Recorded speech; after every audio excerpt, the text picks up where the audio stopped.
This is the Coffee Playdate podcast, and I am Dr. Olga Deengar, hospitalist, mom of 3 under 6, and a life coach for women physicians and professionals. On this podcast, I spotlight entrepreneurs and doctorpreneurs who are doing incredible things beyond traditional medicine. You'll hear the real-life stories behind their mindset shifts, the challenges they've overcome, and the practical advice that they share to support aspiring entrepreneurs on their own paths.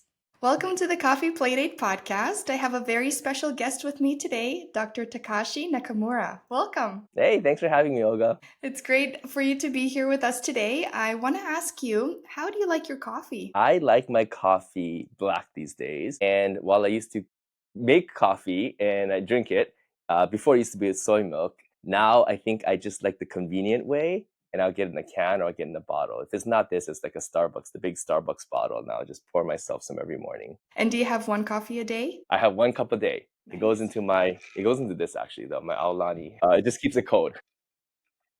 Perfect. Now, we're going to play 2 games. The first one is a rapid fire questions game. So I want you to choose between one of the answers that I give you. And you don't have to explain yourself, just go with your gut instinct. Here we go. Sounds good. Let's go. First question, audio or video for a televisit? Video. How about getting credentialed in 50 states or in 50 countries?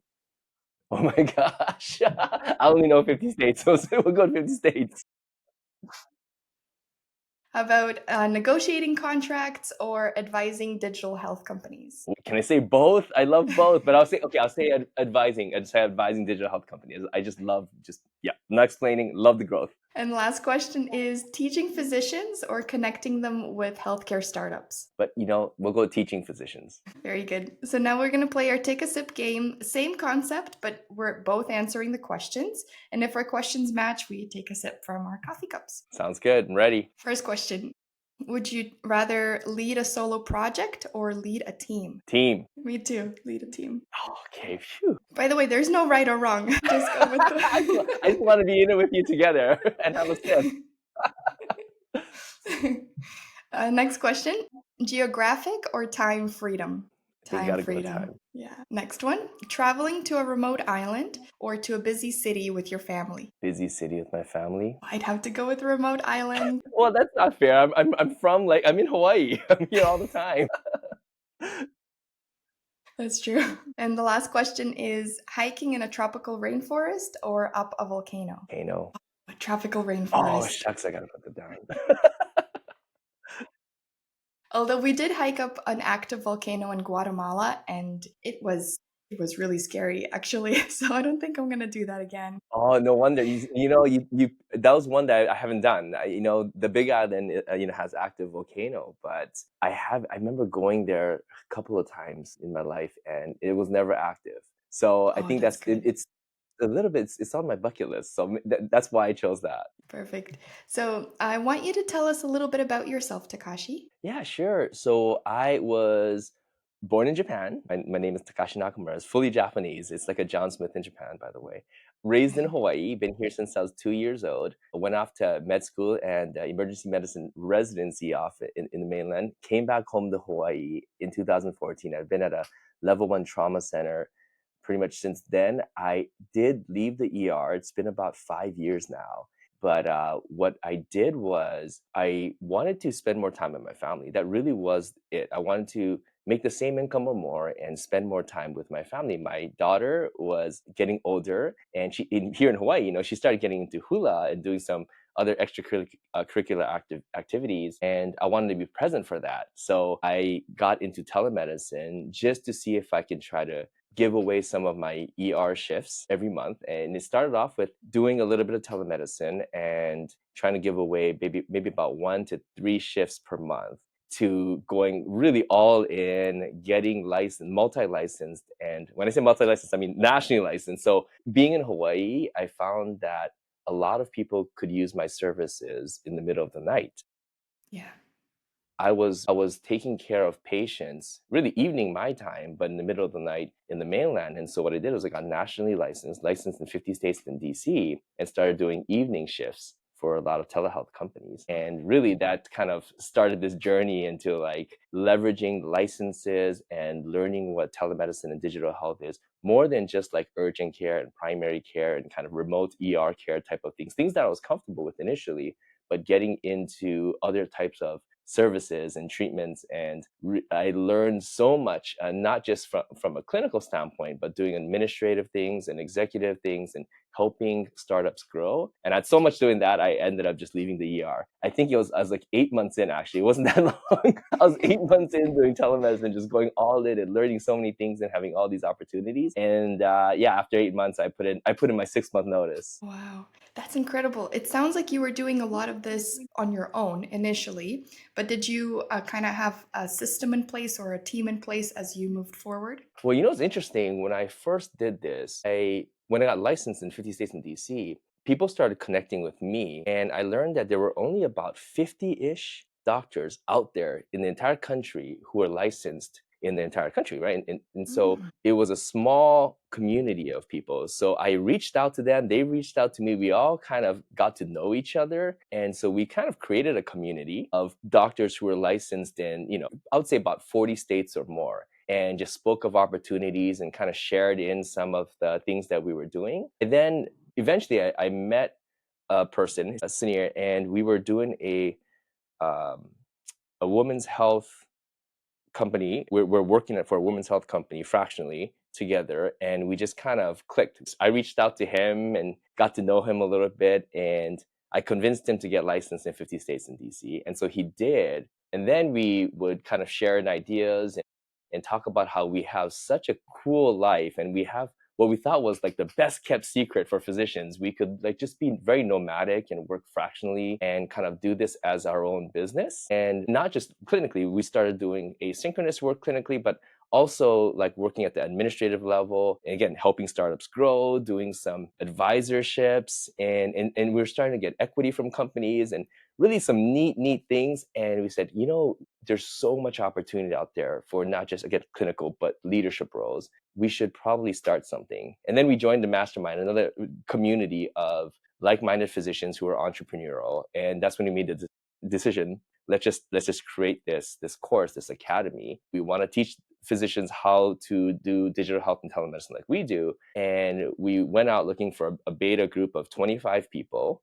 I went on a webinar, and we kind of just by word of mouth, we started talking to people. Within 1.5 weeks, we overfilled. We had like 29 people. We eventually got 26 Wow. people in a week and a half. And we are like, oh my gosh, there's a need for this. And it really kind of uh, put some urgency to like create. We didn't even create the course. We just set a start date. Oh, we didn't even know what we were doing. Like, we know we're going to make this awesome. It's going to be a 6-month course, and it's going to be the best, right? And everyone's going to be so happy. And we didn't have any details in there yet. And then we filled, and we were like, okay, now this is real. And so we had about a month and a half to like really get down and create all the courses, and we created it. And of course, we're 2.5 years in now, been getting better and better and better. We started with a team of 4 people. Now we have a team of 22, as we have so many expert physicians from all across the country giving lectures. It's just been such a blast, but it's been a crazy ride. It's been a crazy 2.5 years. Wow, that's amazing. So you basically went from nothing to this big company that's growing and growing and growing every day. That's right. That's right. Still growing, and we're trying to get more. We're trying to fit more people, but make it in such a way where it's a small group. We're all in it. We try to just give attention to every single member that joins to make sure that they succeed in whatever they want to do. Yeah, you want to put in as much love and compassion as you do into this company that you have in medicine as well. That's right. That's right. Now, what kind of mindset do you need to have in order to continue growing your Air Academy? Wow.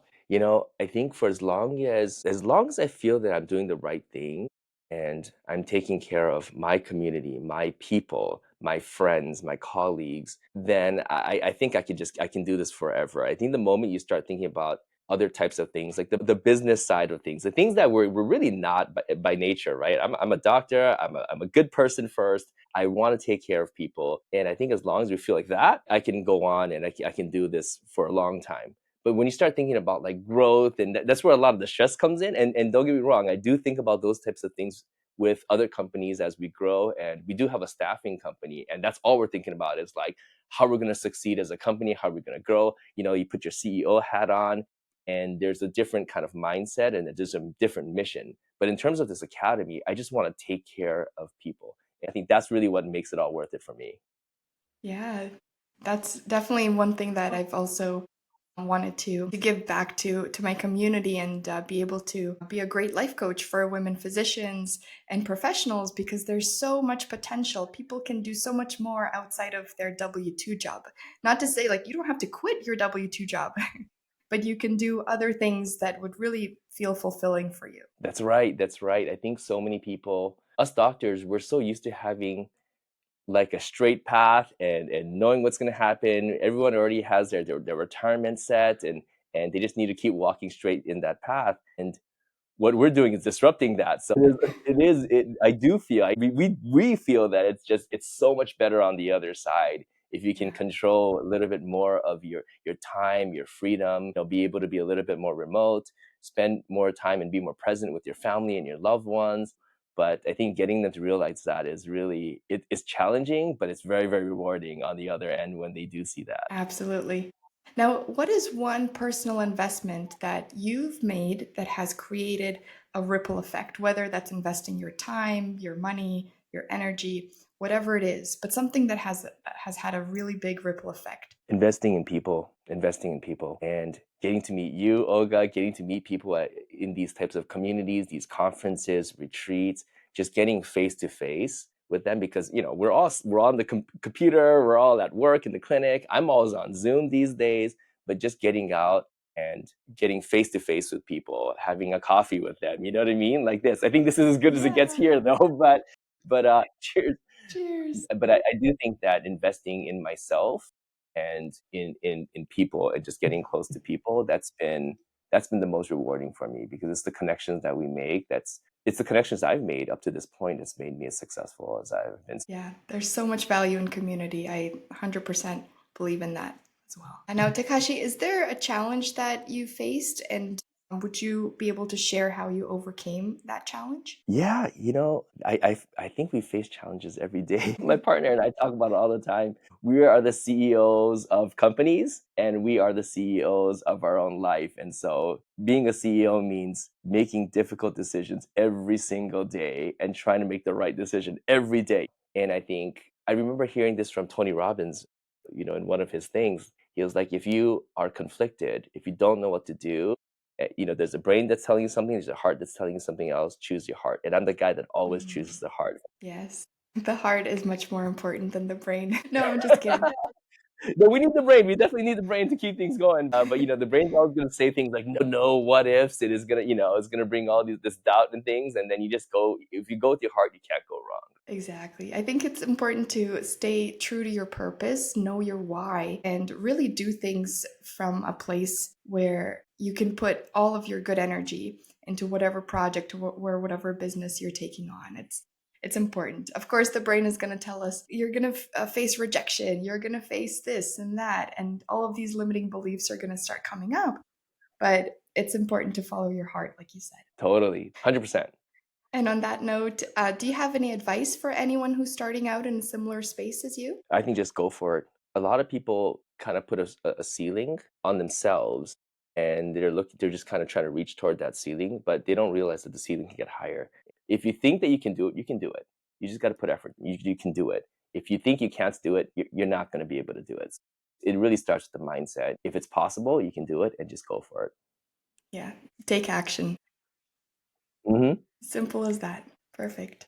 And do you have a book recommendation for our listeners today? Yeah, I do. I do. So one of the books that we recommend in the beginning of a course, just because we know that about 95% of physicians are W-2 employees. The book that we recommend is the one from Robert Kiyosaki. Not the Rich Dad Poor Dad book, that's his famous book, but the cash flow quadrants. Oh, And that is, are you familiar? I think it's a Bible for business people. It's about just kind of making your way over from the left upper part of the quadrant where you're a W-2 worker to knowing what the other quadrants are about. And from the left upper quadrant, you go down to the left lower quadrant. That's a self-employed person, but time is still money, and you're still kind of working, and putting effort and time in it. And if you go on vacation, everything stops, right? And then you kind of look at the right upper quadrant where you can be an executive or some like a big business owner where you have employees working for you, ownership and large shares in a company. And then the right lower quadrant is really the money machine, is the investments that you put in, and that's where money is you're making money as you're sleeping. Yeah. I think he's very famous for saying that. Yeah. Make money in your sleep. Well, thank you so much, Takashi. It's been a pleasure having you here on a Coffee Playdate podcast. And I hope to have you on a future episode. Yeah, sounds good. And I'll see you around too. Thanks, you. Olga. Bye. Thanks for tuning in to the Coffee Playdate podcast. This episode is designed to help you stay driven, aligned, build momentum, and take action on your entrepreneurial journey. That's my Dhamma method in motion. If you enjoyed this conversation, hit subscribe and share it with one other person you think would benefit from it. Remember, you can design your life one intentional step at a time.